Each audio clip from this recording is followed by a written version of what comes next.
Let's bring in Dr. Peter Hotez. He's the Dean of the National School of Tropical Medicine at Baylor College of Medicine and co-director of the Texas Children's Hospital Center for Vaccine Development. He's the author of the book, Preventing the Next Pandemic, Vaccine Diplomacy in a Time of Anti-Science. And Dr. Hotez, there are a lot of people who are choosing to be a part of this death cult, who are making that choice. Whether it is that they are fed by disinformation and refuse to actually talk to their doctor or read a basic news publication that actually triple checks their stories and goes to places like the CDC for their information and instead just fuels those conspiracy theories on Facebook and takes pictures of them and sends them to their friends and just makes that disinformation go around and around their community until people are just completely poisoned by the Trump death cult. But to me, the victims are children. And there are a growing number of children in hospitals. Could you please talk about how we save children from getting this very dangerous Delta variant when we have parents that are falling into a death cult? Yeah, this is absolutely right, Mika. You know, we've got less than 50% of young people are vaccinated. And here in the South, we've got many states now, only 25% of the adolescents are vaccinated, states like Louisiana, Mississippi. And we're already seeing lots of young people getting hospitalized. For instance, in our Texas Medical Center, which is the world's largest medical center, the median age is under 40 in terms of ICU and hospitalizations. And that is really troubling. And now for the first time, Mika, for the first time I've ever seen this whole epidemic, we're seeing pediatric intensive care units get overrun. We've never seen that before. And all of this is happening before school starts. And that's what really scares the heck out of me, because schools are opening this week in many Louisiana parishes. In a week or so after that, they'll open here in Texas. And if you look at the slope, it's a vertical slope. It's going up and up and up. And kids and adolescents and young adults are already getting sick and hospitalized. And now schools are going to be an extraordinary accelerant. And so few are vaccinated. So few adolescents are vaccinated here in the South. The vast majority are not vaccinated. We already heard about the struggle with the ridiculous struggle around wearing masks. What else do we have to protect them? And that's what I'm so concerned about right now. That's what your piece is about. I want to get to that in just a moment, but I have people that I know, friends, neighbors, who will not get this vaccine and who scream that it is not FDA approved.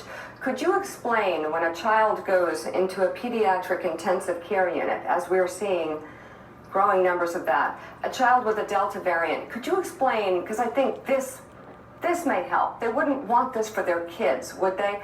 What those kids go through, and who can be with those kids when they're suffering so greatly?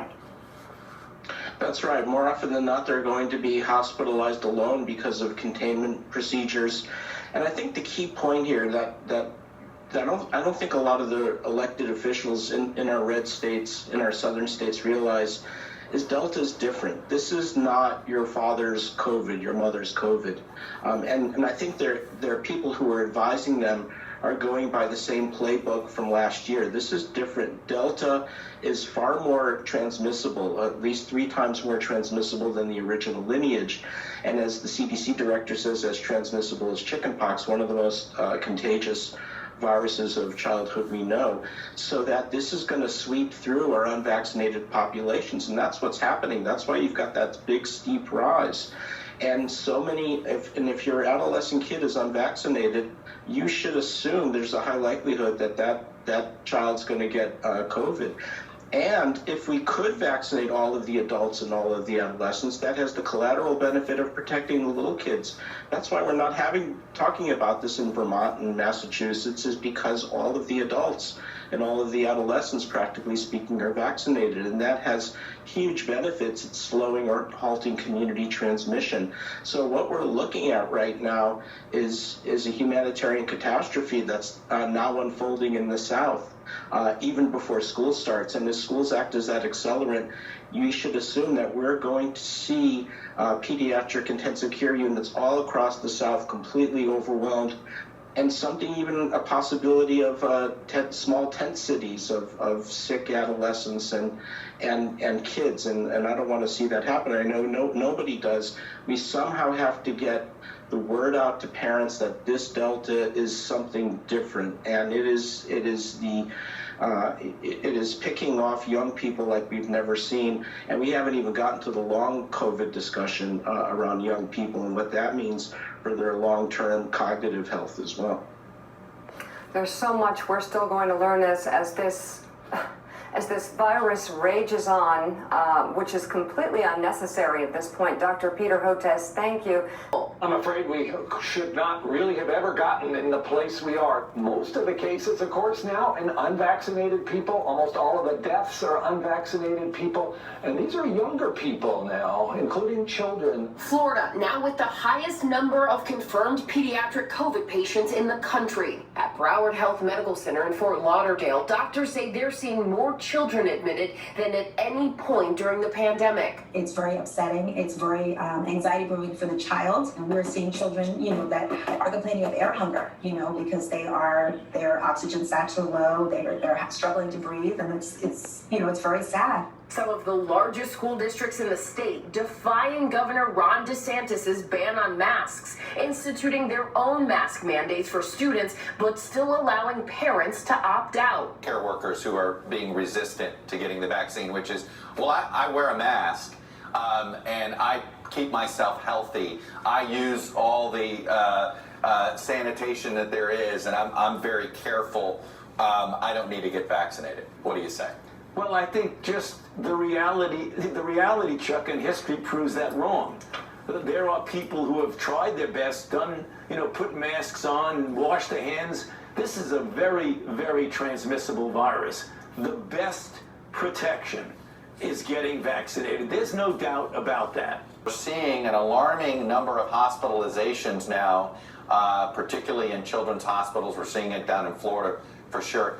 How concerned are you about this? And is this we had a lot of semi-comfort that, hey, if kids got COVID, they were going to be okay. That doesn't seem to be the case now. No, it's not. And that's something that we've been saying all along, where others have said, no problem with children. There is a problem with children. You've got to separate and make sure you get the facts. The likelihood of a child getting serious disease compared to an elderly person or someone with an underlying condition is absolutely less. But less doesn't mean zero. And there are a lot of children now. All you need to do is do a survey of the pediatric hospitals throughout the country, and you're seeing a considerable number of young people who are not only infected, but who are seriously ill. Again, the numbers compared to the elderly are less, but that's a false comparison. These kids are getting sick. We've really got to make sure we protect them. Can you imagine an elementary school anywhere that didn't have a mask mandate, considering what we're seeing right now with kids under 12? I know the politics of it, but leave that out of it. Just with what you're seeing on the scientific basis. Yeah, there's no doubt about that in my mind. There are two things you do with children who are not vaccinated, and that's the recommendation. You surround them with those who can be vaccinated, whoever they are, teachers, personnel in the school, anyone.